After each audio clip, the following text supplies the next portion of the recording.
علیکم السلام ورحمۃ اللہ وبرکاتہ۔ اللہ رب العالمین آپ کو جزائے خیر عطا فرمائے اور خیر و عافیت میں رکھے۔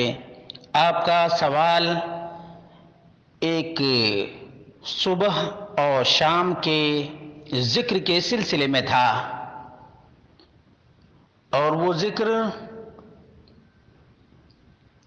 انس بن مالک اور عبداللہ بن عمر رضی اللہ عنہما سے مروی ہے کہ اللہم انی اسألک العافیہ فی الدنیا والآخرہ، اللہم انی اسألک العفو والعافیہ فی دینی ودنیای واہلی ومالی، اللہم استر عورتی وآمن روعاتی، اللہم احفظنی من بین یدی ومن خلفی وعن یمینی وعن شمالی ومن فوقی واعوذ بک بعظمتک ان اغتال من تحتی۔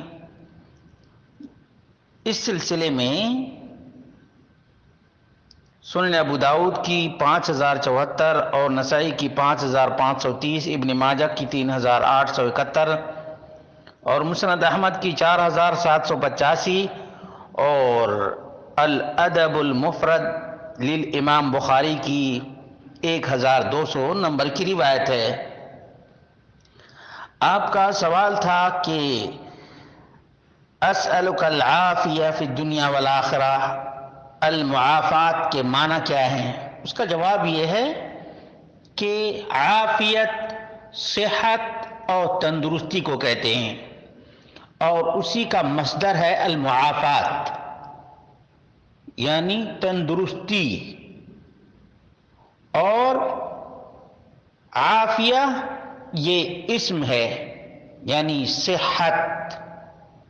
تو معلوم یہ ہوا کہ اللہ کے رسول صلی اللہ علیہ وسلم اس قسم کی دعائیں کیا کرتے تھے، خاص طور سے صبح اور شام کے اوقات میں، فجر کے بعد اور مغرب کے بعد یہ دعا کرنی چاہیے۔ بہت ہی عظیم ترین دعا ہے۔